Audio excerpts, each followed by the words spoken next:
Good afternoon, and welcome to this new webinar from ERA, the European Union Agency for Railways. I'm Cyril Martin, Communication Officer, and I will be your moderator today. As you may know, today's webinar was originally planned on the 8th of March, the International Women's Rights Day. We decided to reschedule it after the tragic incident in Greece. But here we are. It's now time for us to share our intentions and actions for fostering gender equality and helping to close the gender gap in railways.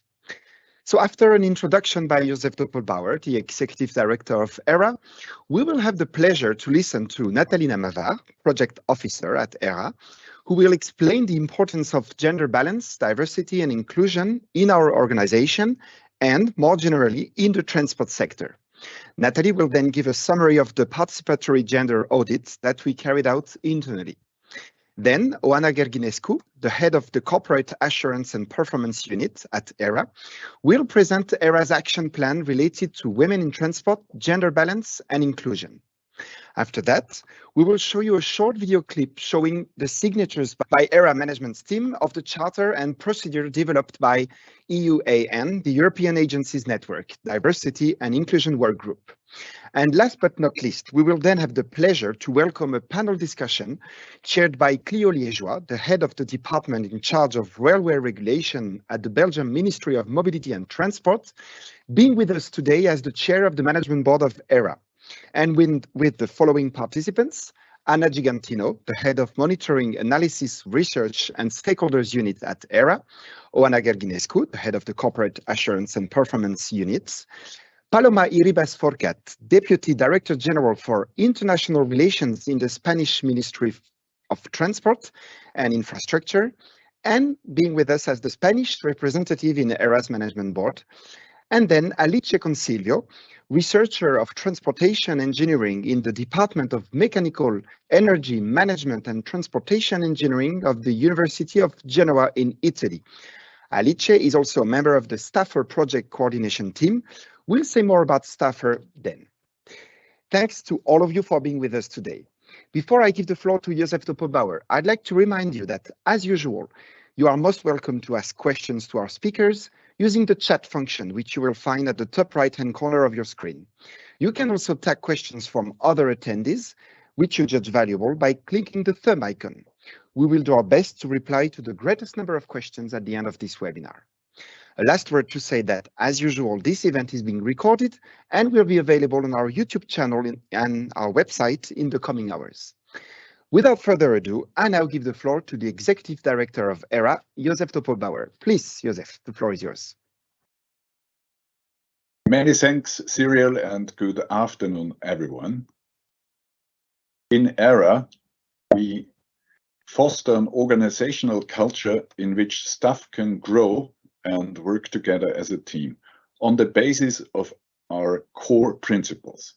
We are convinced that these principles will help us to achieve our mission and also organizational excellence, and thus serve the railway sector and our stakeholders even better.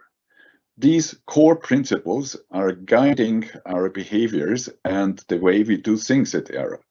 One of these principles is that we continuously look for excellence in diversity. We value the diversity of our team, and we encourage a supportive cooperation among all staff, without distinction, striving for excellence. And with this webinar, we want to share with you our commitment and the actions that we do in the field of diversity.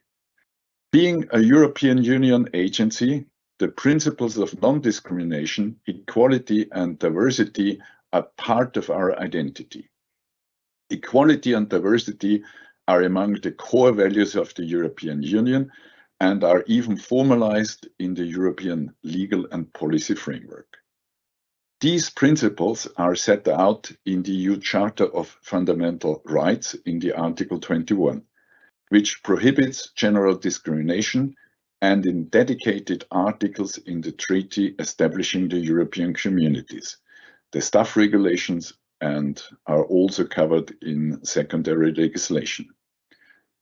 The European Commission also has a dedicated gender equality strategy that states that EU institutions and bodies should not be exempt from ensuring gender balance in leadership positions. Our core business is railways.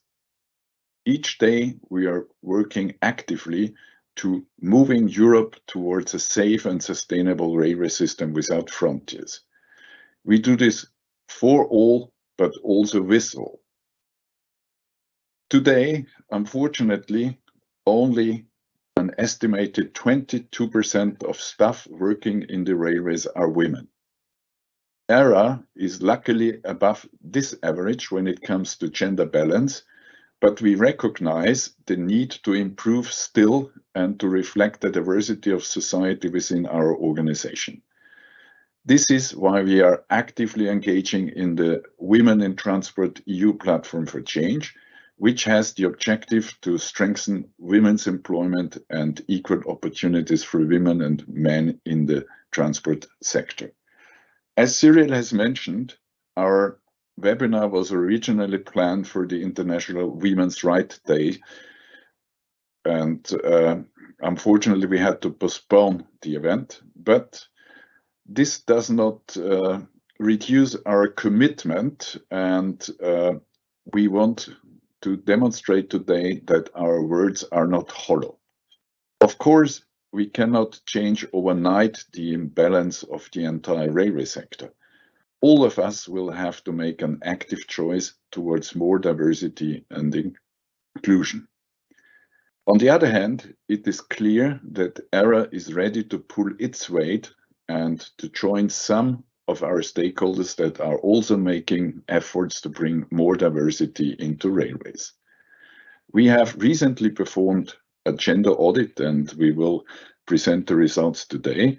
In turn, we have developed an action plan, and the management team has endorsed a charter to promote diversity and inclusion.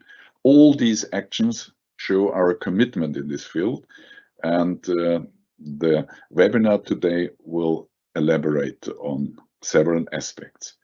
We also have many talented women that work in the railway sector, and some of these women we have with us today, and they will share the stories with you. I'm particularly proud that we have the representatives of our management board. So we have the chair, clearly, and also the vice chair of our executive board, Paloma Ribas.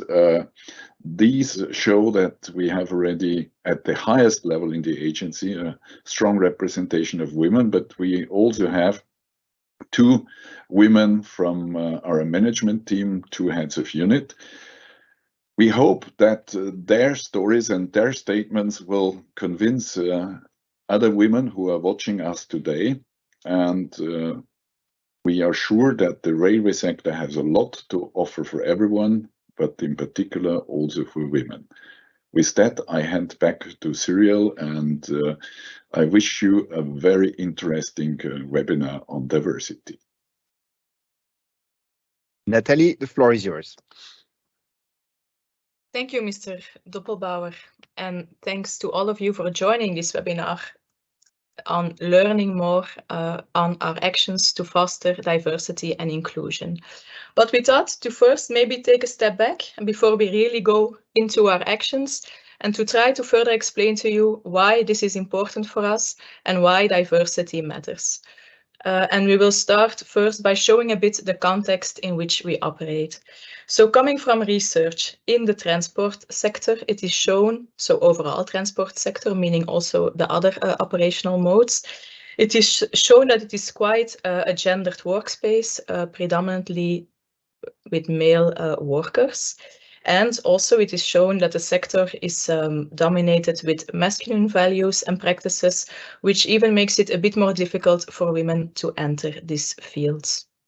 Looking more directly into the EU railway sector, as been mentioned, women present only 21–22% of the railway company's workforce, although women and girls do represent about 50% of the passenger rail ridership. And when we take this 21–22%, It also shows that it is below the economy-wide participation rate of women in the labor market, which is a little under 50%. Of course, these numbers fluctuate over time, but it gives you quite a good indication. Now looking at leadership positions in the EU, as Mr. Doppelbauer has mentioned, the Commission has a gender equality strategy that clearly states that they want to achieve gender balance in decision-making and politics. Looking at the numbers now, we see a low percentage of women in leading positions in the EU. Just to give you some examples, currently we have less than 8% female board chairs or CEOs in EU largest listed companies. And also when we look at the members of national parliaments, we see that the rate is also about 30%. Which is even more striking to me at least is that this trend even persists when gender parity exists at lower level within organizations, meaning that this process of unconscious bias must for sure play a role into the recruitment pattern for successors. So this is a bit the state of the sector, and then when we look at ERA, it is no surprise, I think, in this context that our figures are similar. We see a 36 male-female division in overall staff at ERA. And for the management team, we see of the 10 members composing the management team, 8 men and 2 women. Of both of these women you will meet today. So this context is our context, and has been pointed out by Mr. Doppelbauer, we are an EU institution, and of course the EU values are our own. And I will not state everything as it will be a bit of repetition, but I will focus on the second box, the Charter of Fundamental Rights, Article 23, which clearly says equality between women and men must be ensured in all areas, including employment, work and pay. And even more important for our action plans and potential even affirmative actions that we can take, the principle of equality shall not prevent the maintenance or adoption of measures providing for specific advantages in favor of the underrepresented sex. Next slide, please. So why does diversity matter? So besides the context of which we start, as well as the EU values that we support, there are even other reasons on why diversity matters. So looking into research, we can group them. And one of these important groups are social, even ethical reasons for the importance of diversity. So first of all, we should reflect the society that we represent. And also the railway sector in general should align with the society in which their customers live. Then looking at how organizations function and how teams interact, it is also proven that organizations with a balanced workforce are 6 times more innovative, and that gender diversity in particular facilitates creativity. So diversity improves the information processing and decision-making of a team. Meaning, of course, that when you enhance the way you function together, this will have a direct impact on your business performance and business outcomes and outputs, which is reflected in the below box, where we also put some statements coming from research. Companies committed to diverse leadership are more successful, and more diverse companies and institutions are achieving better performance. And which is also important to mention here, that this link between diversity and better outcomes, in this case financial outperformance that has been mentioned, is actually strengthened over time. So meaning this link that we find increases as time proceeds. So of course, knowing this, it is clear that we should do something, and we really mean taking action. Why? Because it has been proven as well that diversity does not simply happen. It is best achieved through dedicated programs that focus on specific goals. Inclusion seems to be a verb, and this also means that the majority of the group in which we are, or the organization in which we are, needs to actively contribute to organize this inclusion. And I've put for you on the slide an image that I think all of you know very well, the difference between equality and equity.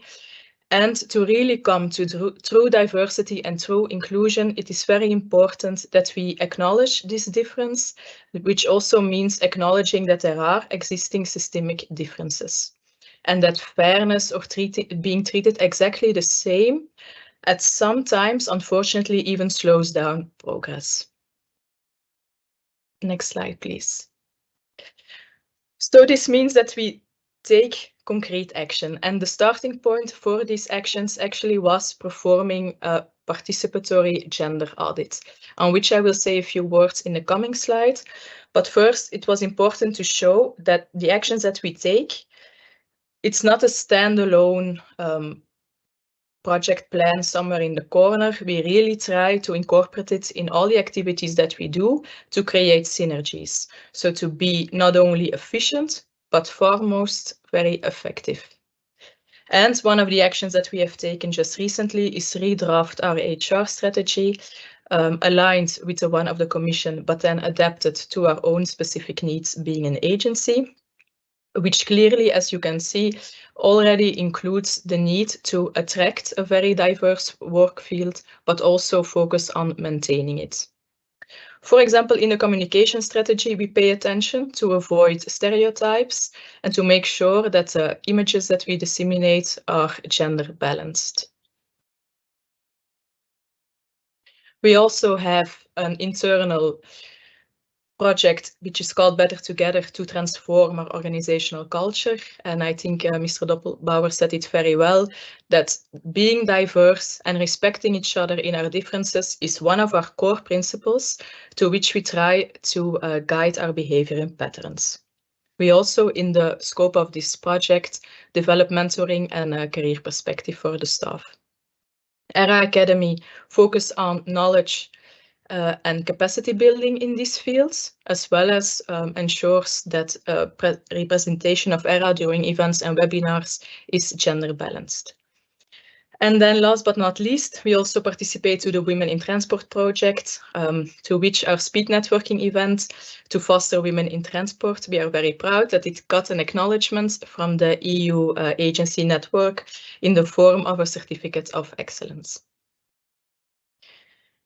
Yes, so I will say a few words on the participatory gender audit that we performed in ERA, as it was so important, and you can maybe go to the next slide already, Sriel, to exactly establish this baseline, to know where we are now with ERA and where we would like to go in the future when it comes to gender mainstreaming and fostering gender equality. So we focus on the good things, the good practices that we already have, that we want to highlight and further enhance, as well as identifying the areas in need for improvement. And then, of course, we make recommendations which will be reflected in concrete actions. Yes, please. So we ourselves did not have the right competencies to perform such an audit. So we went and we got a certification training at the International Labour Organization to be able to perform this activity. And then you see the methodology of this audit consists out of 3 big phases. So first we have an extensive document review, a desk review of documents of the agency, as well as we have performed semi-structured interviews with staff that were randomly selected based on gender, age, and the duration already spent at ERA. And then, which is a bit special for an audit, there are also workshops organized to really get the perceptions of staff as well as a self-assessment. So 2 dedicated workshops were organized. And then all this data is put against the framework. And the framework of analysis is divided in 3 key areas of analysis. So one is linked to the knowledge and the awareness and the capacity of employees in the fields of gender equality and gender mainstreaming. Then you have the area of analysis linked to vision, policy, and operations, meaning to what extent is gender mainstreaming really embedded in our core activities and reflected in our vision documents, policies, programs, the way that we take decisions, allocate budget, what do we monitor, how do we evaluate, and so forth. And then the third area of analysis is linked to staffing and organizational culture. So it focuses, for example, on HR processes, how organizational friendly is our organization in the fields of gender? What is the actual numbers when it comes to gender balance and so forth?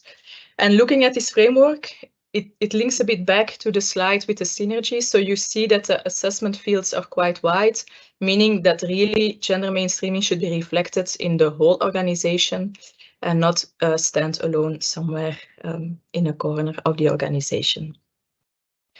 And then when it comes to the findings, we just highlighted some examples on this slide. So we will not go too much in detail. I think the main box here is important to see that we do make recommendation to foster the good practices and to tackle the gaps with the aim to improve gender equality. And how this is exactly done, I will pass the floor to Mrs. Oana Gerginescu, who will enlighten you a bit more.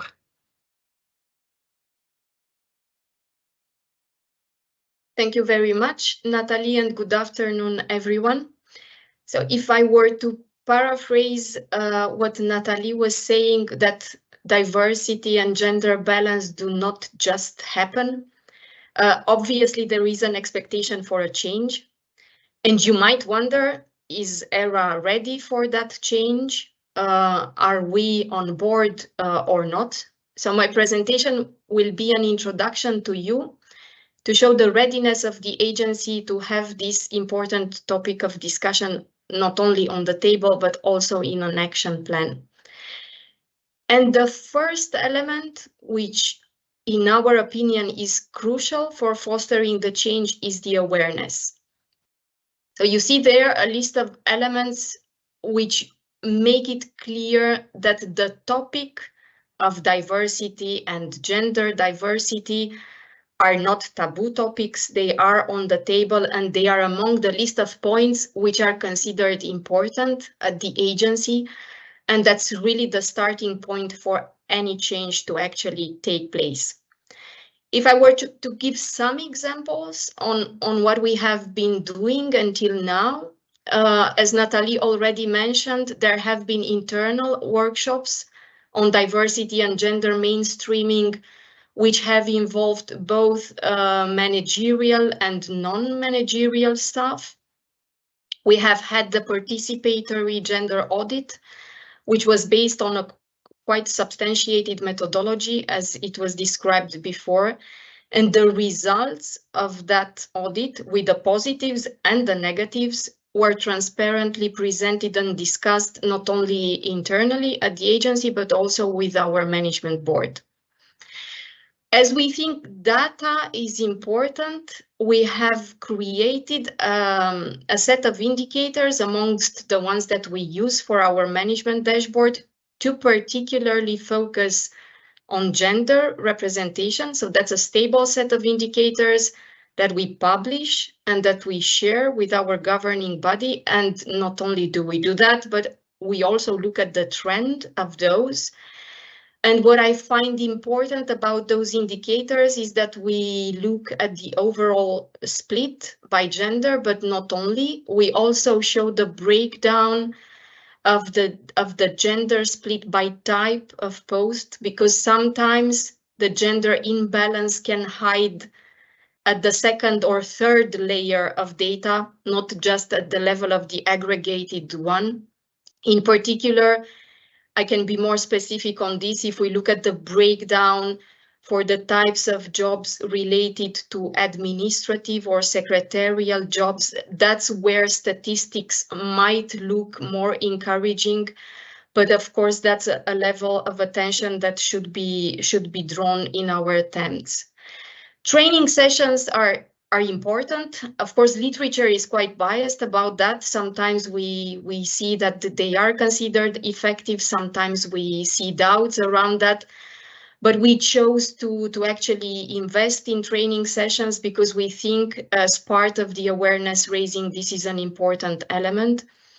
And looking a bit externally, so not just inward, but also at our communication and interface with the external world, we organized the initiative which Natalie mentioned, and she said we are very proud of that, and I can only confirm it. We called it the Speed Networking Initiative. So what did it mean? We actually had a round of informal interviews with female colleagues from outside the agency, who by nature of their background or interests had actually wanted to listen to us, to ask questions to us, to know how working at ERA is, to understand how working for the railway sector is. And these speed networking sessions were actually an eye-opener for us, and we think also for the colleagues from outside the agency who were involved, because we had a chance to exchange in a very open interaction between the female staff members and female colleagues from outside the agency.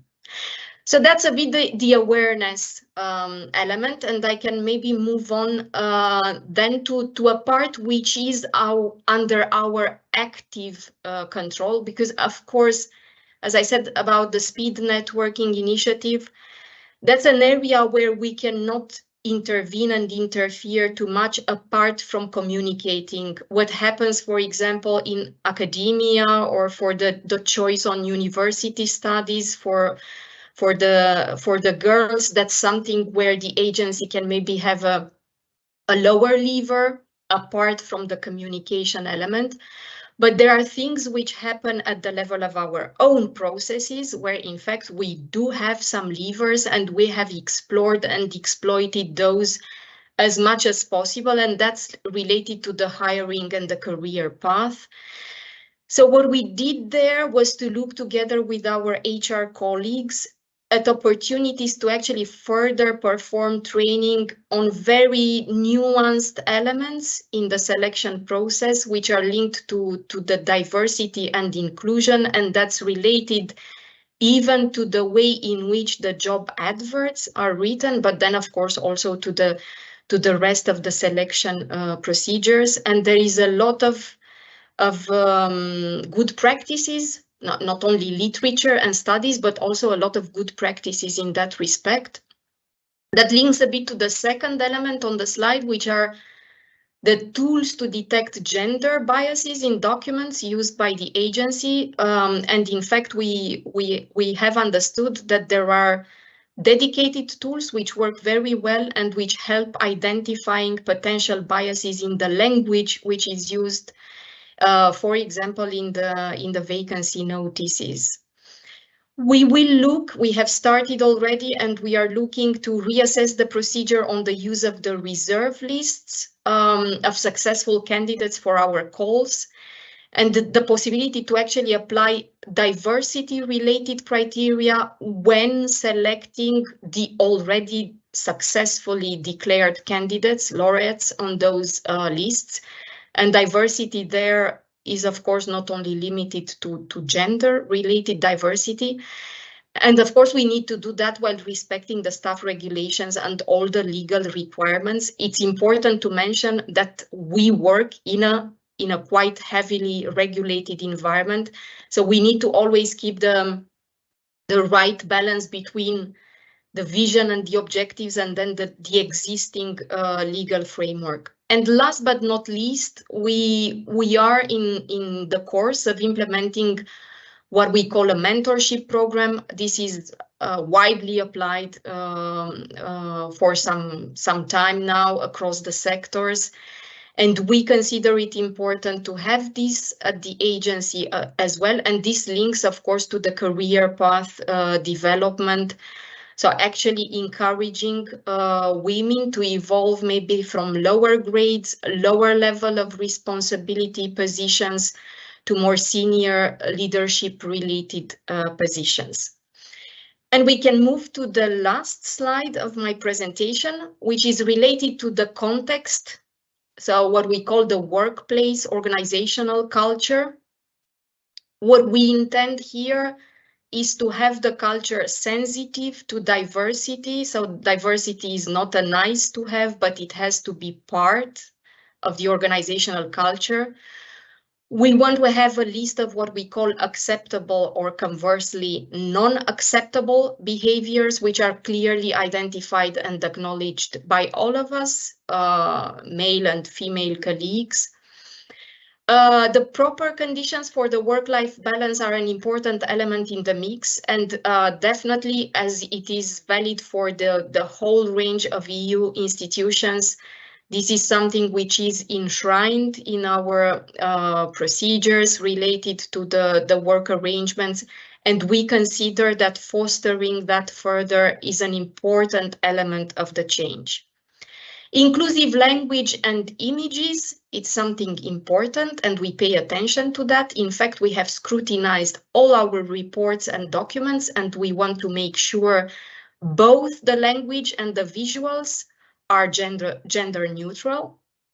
We pay attention to our participation on the panels and events, and that goes for both the ERA organized one, where of course we have more lever, and we can set the conditions for a gender balanced participation, but we also pay attention when ERA staff participate to the external events and there is a clear sensitivity and awareness for appointing the female colleagues when attending events for which the agency's participation was required. And last but not least, as already mentioned by Joseph and by Nathalie, gender balance is a point of attention, well, also when it comes to the governing of the agency. We cannot control the appointments which are made by the organizations which sit on our management board, but we are always encouraging those organizations to pay attention when appointing their members and alternates to the management board to actually respect gender balance. And we have Clio and Paloma with us today as a clear proof of this actually working in practice. And I think that can be maybe the right moment if Cyrielle is ready to show the clip of the event. I mean, it was an internal event, but we can call it an event. The signature of the EU Charter for Diversity, which is an initiative belonging to the whole range of EU agencies. So that offered us a space to actually show our commitment next to all our peer agencies in the network. Thank you.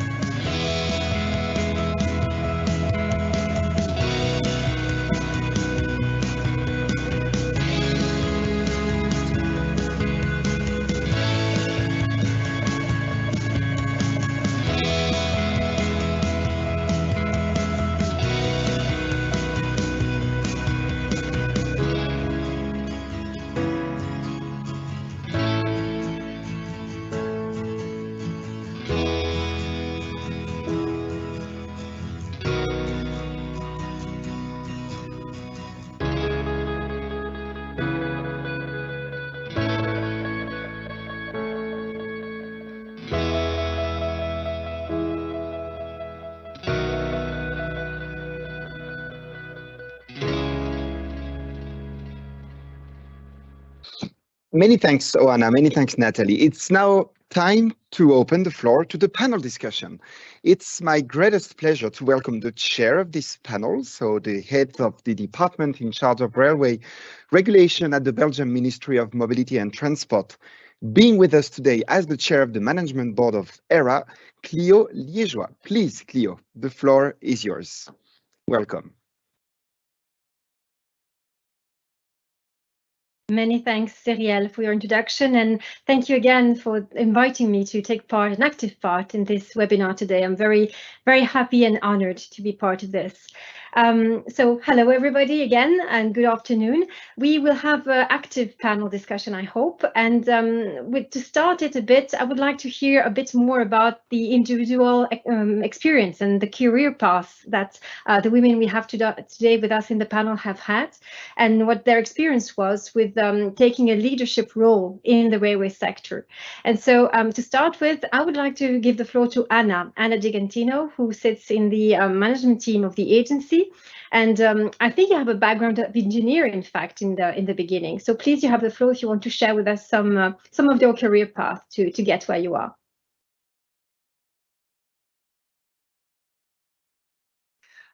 Many thanks. Thanks a lot, Cleo. And good afternoon, everyone. Thank you, Cleo, for the question. And actually, yes, I'm a mechanical engineer, so which is traditionally not exactly a female job. But my passion for techniques and for this kind of study oriented me in such a career also in railways. And I never regretted that. And just to give you an example, I started my career in Italian Railways, where I asked to have an operational job, and I did for 7 years track maintenance work, which again is not a typically ladies' job. And I enjoyed the team spirit, the work, and thanks to that, I could also use my knowledge in languages. And then after some years, I oriented my career towards international evolution. So working for the European Commission and working for other international organizations. So that eventually led me to a management position here in the agency. So I'm head of unit since 2014 here in Valenciennes, a European Union agency for railways.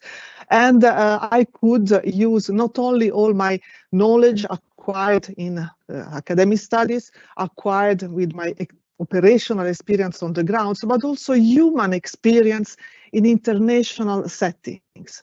So if I can give not an advice, but a feedback on that, for me, teamwork experience and knowing well the ground on my work was essential to get to a management position.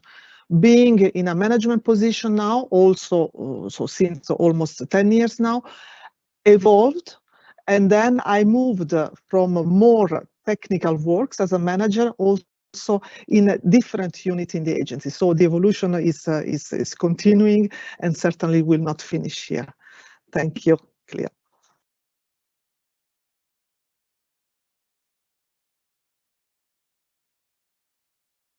Many thanks, Anna, for your experience and sharing that with us. In fact, we have another colleague here who started also as having an engineer background, technical background, and evolved to a leadership position. It's my colleague Paloma. So Paloma, I would like to give the floor to you now to share also your experience with that. Having a technical background, was it also a challenge for you? Were you confronted perhaps with stereotypes and prejudice when you started, or was it very smooth and easy? Please, you have the floor. Thank you, Cleo, and good afternoon to you all. My background is a little bit similar to Anna. So I am a civil engineer, not mechanical, but civil engineer. And when I started my career, at least in Spain, we were only around 10% of girl students, if I may say. We were only 17, 18 years old. It's good to know that now this percentage has increased to 50%. So more or less half of the students at university in civil engineering in Spain are women. So I mean that seems that it is not anymore a men-only profession, but it was at that time. And when I started working, I worked for an Italian company that it was a supplier of a very specific material for drainage, and they were always looking at me as someone strange, because they were not used to have people, women in on-site works. But it was they were kind. I mean, they looked at me a lot. If I did it well, it was okay. If I did it bad, it was noted all over the place. So you have always to go a little bit a mile further than the men. I mean, that in that time I had to go a little bit a mile further, because I know that they were looking particularly at me. Afterwards, I joined the civil servant, and that's another issue. Civil servant in Spain has been always very equal gender and gender balanced.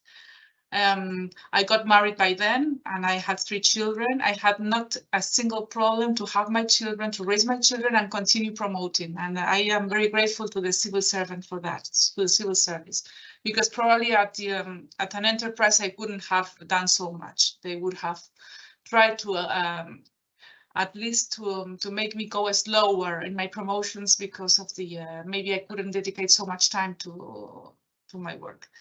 So balancing work, balancing job and family has been a struggle for me for a long time. Not anymore, because my children are already quite grown up. And I believe that with teleworking now, it might be a little bit easier. Also, men have understood that family matters are also their matters. So I believe that we have moved forward on that way. So it might be a little bit easier now. It doesn't mean that we are there yet, but it might be a little bit easier. I think I can stop here for now.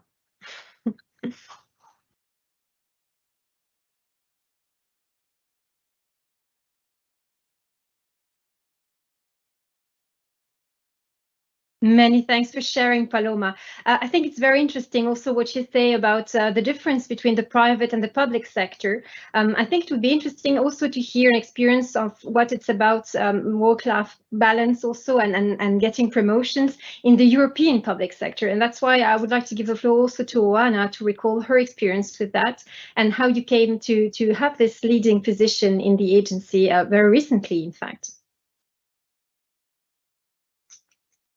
Thank you very much, Cleo.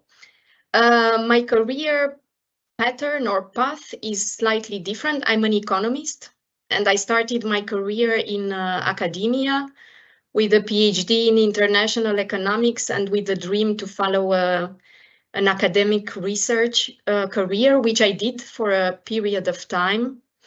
Then I started to become very attracted by the European projects.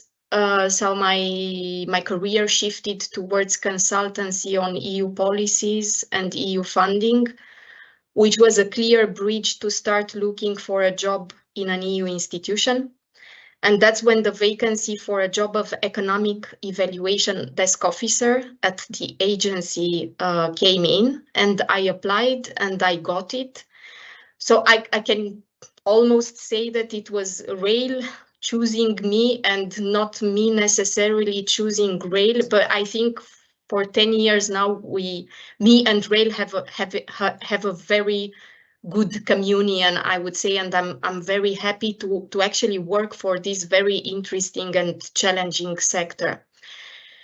As a career path, so as I said, I started as a desk officer for economic evaluation, and I moved laterally and upwards on the ladder. So I became the head of sector for the economic evaluation team, then moved laterally towards the corporate governance, still as a team leader.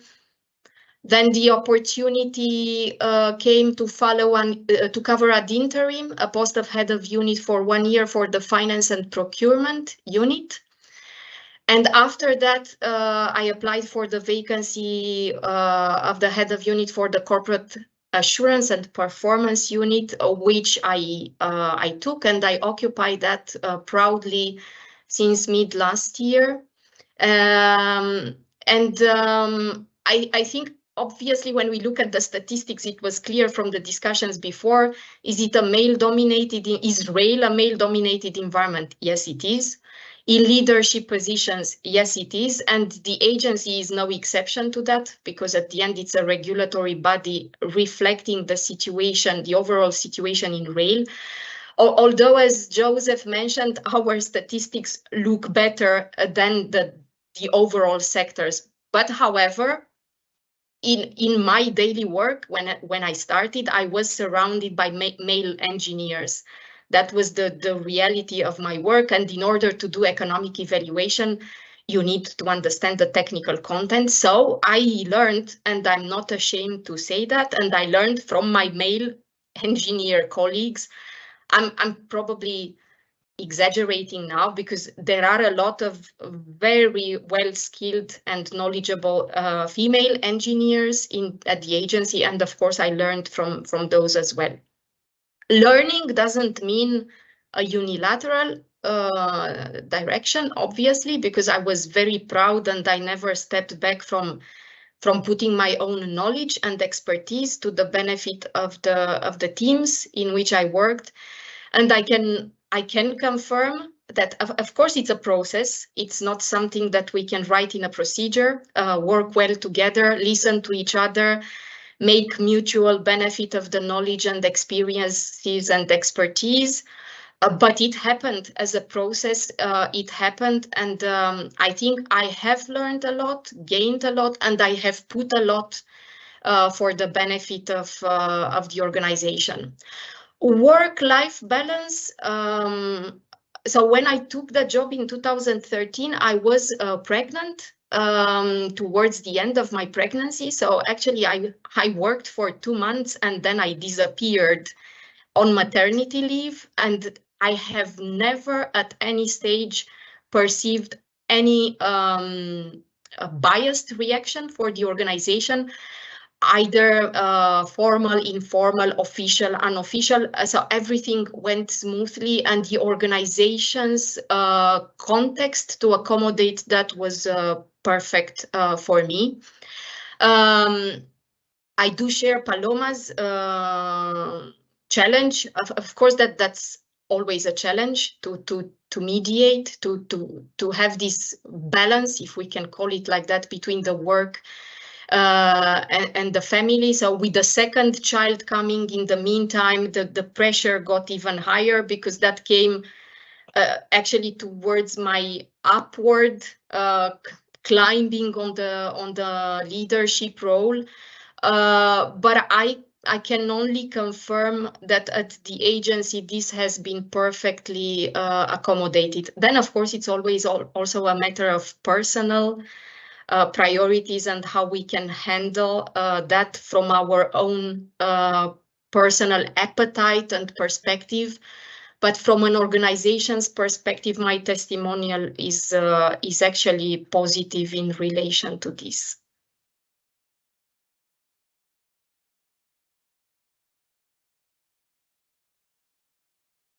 Thank you very much, Joanna, for sharing with us your experience also at the agency.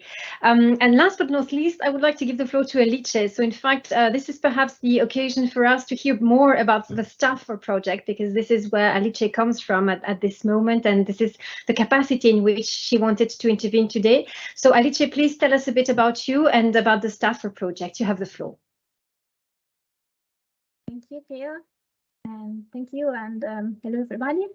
So I'm Alice Silvio from the University of Genoa, and I'm a member of the coordination team of the European Staffer project, which is the Skills Training Alliance for the rail supply and transport industry. It is the first skills alliance for the rail sector, and represents a blueprint which fosters a new strategic approach to rail sectoral cooperation. It addresses different types of skills. Skills required for manufacturing of rail products and services, skills required for rail operation, maintenance, and infrastructure management, and ICT skills for the digitalization of rail transport. In the next slide, we can see our consortium consists of 31 partners and 15 associated partners covering 12 European countries. So the project gathers the perspective of infrastructure managers and railway operators, and also rail suppliers, and of course also the point of view of educational institutions. In the next slide, you can see the activities that we already executed, because currently we are in the third year of our project that started in 2020 and will last for a year. So we already concluded the phase about skills need identification, defining a methodological umbrella for the identification of the relevant skills gap and needs in the sector. And we have also concluded the phase about the selection of relevant occupational profiles and the development of training programs. Now we are in the implementation phase of the project. So we are working on the implementation and validation of mobility and training programs in order to make our programs more in line with the company skills needs. In parallel, we are also working on the definition of sectoral skills strategy in order to define a long-term action plan to roll out our project results. In next slides, please. Regarding our results, we can mention our results on skills gap and occupational profile analysis. So we work on the identification of the main trends in the sector, society, environment, politics, technical changes, and also economical trends. And starting from this trends analysis, we identify the needed skills and also which are the main occupational groups and job families relevant from the point of view of both rail suppliers and rail operators. In particular, we identify existing occupational profiles which needs reskilling or upskilling, and also new occupational profiles such as being project manager, big data analyst in maintenance, cybersecurity specialist. If you move at the next slide, we can see our results related to the occupational profile selection and programs definition. So the project identifies a standard approach for the identification of the programs and the selection of occupational profiles. The approach is based on a matching between skills, EQF levels, and programs definition. According to this standard procedure, we identify 9 programs for different EQF levels, on which we are working in this implementation, in the current implementation phase.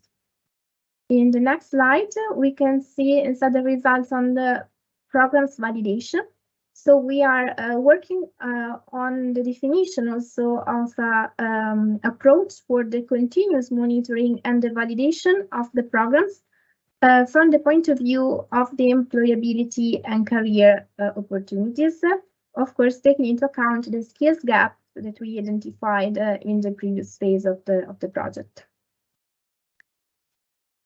And thank you. So in the next slide, I would like just to thank you. And if you would like to have more information about the project, you can visit us at our website, railsoftware.eu.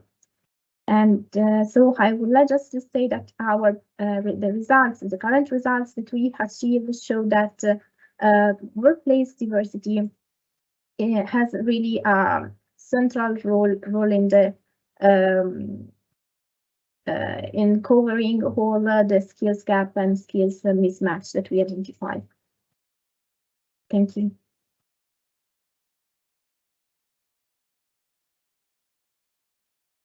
Thank you very much, Alice, for this presentation about the Staffer project. And of course, if anybody wishes to know more, they are very much invited to follow the links you have provided.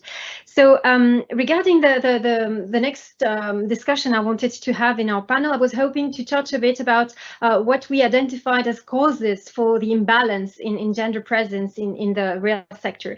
But as time is running out, I'm getting a bit to cut short on this. Paloma mentioned, of course, the fact that there is the situation initially that there are less women also in the training part of their life that are going for a career in rails, meaning that even if you look at universities and choosing for STEM, of course, as we call it, you see that there are initially at least more men than women, or more boys than girls. And then growing up, of course, you get this imbalance that is kept there. And so it will take several generations to change this, even if we have today more girls going for STEM. But apart from this very practical and factual situation, perhaps there are also some things that are embedded in our way of working, in our way of thinking, and are more related to stereotypes, something that is unconscious, something that we don't know really, that we cannot really put our finger on without really thinking about it. And this is why I was hoping to get Oana to talk to us a bit about the gender bias and what it is and how we can identify it. Please, Oana. Thank you, Cleo. So maybe we can actually start with even with a small exercise. If we were to think now, to imagine a room doing the management, the traffic management, the traffic control, and I were to say you that there are brilliant persons there, actually making sure on a daily basis that the traffic is properly monitored, that no accidents happen, that information flows perfectly. Or if I were to ask all of us to imagine we watch a group of researchers innovating high-end products or solutions for a hydrogen-powered train, inevitably, a lot of us might imagine those rooms full of males, or if any, the proportion of female participants in our mental projection would be quite low. And this is nobody's fault. In fact, it's clear this is what we call an unconscious bias, and this is one of the important triggers to gender imbalance. And that occurs, in fact, because our brain finds it more easily to put boxes around things, to categorize, to have some automatic allocation of profiles, and we tend to use them. But of course, when we use them, and when I say we, it's both females and males, we risk to actually work based on wrong assumptions. And if we can look at the reality that we have, that happens on a daily basis. I was mentioning the job adverts. It's clear that if in a job advert we start to put elements like assertive, determined, available to travel, fully available, that would rather ring a bell more to male candidates than to female candidates. It's also clear and proven that if in a job advert there are selection criteria which are optional, but when a male would read them, even if they wouldn't comply with all of them, almost 100% of the potential male candidates would apply, while only 60% of the women candidates would be ready to apply just because they do not fulfill all the criteria.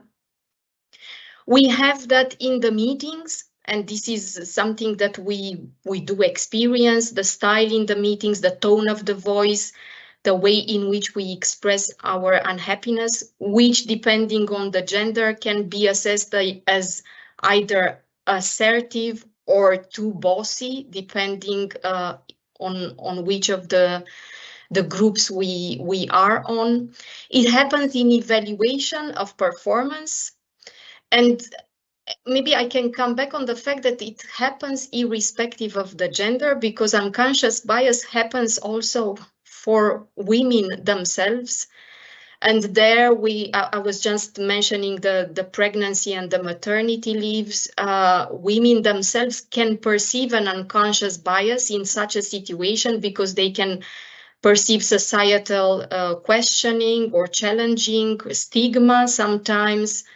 Being in a position which would normally be associated to a male can actually make women maybe question their competencies, and we have what we call the imposter syndrome.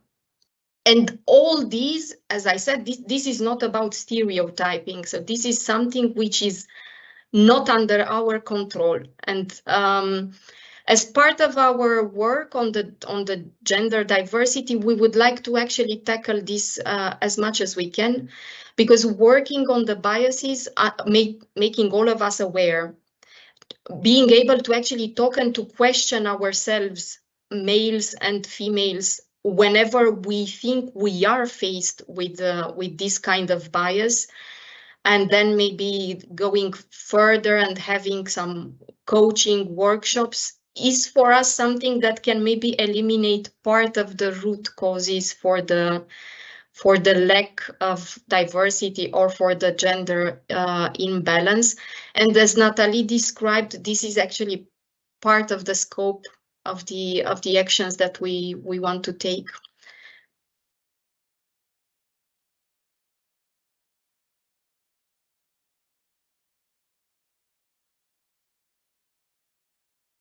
Thank you very much, Oana.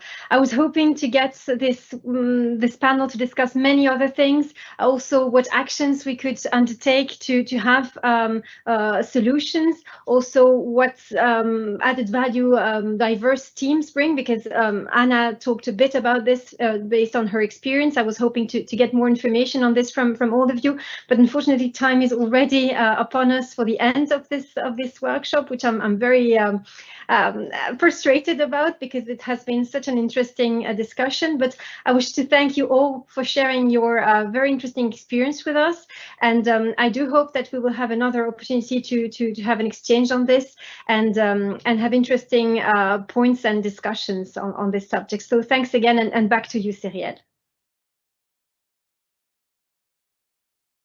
Thank you very much, Cleo. I share your frustration. This discussion could have lasted much, much longer than that. But it's already a good thing that we managed to organize that for the first time. So thank you very much to all of you, to you, Cleo, of course, but to all of our speakers and the colleagues involved in the preparation of this event, especially Nathalie Namavar, who was of really, really, really great help. Thanks a lot. Thank you for your attendance and participation, dear attendees. Before you go, we would be very happy to receive your feedback on this webinar via the QR code you're seeing right now on the screen and that you can flash with your smartphone. We look forward to meeting you again at one of our upcoming events. I take the opportunity to say that registrations to the ETCR seminar planned in July are now open. So if you're interested, all the information you need is published on the ERA website.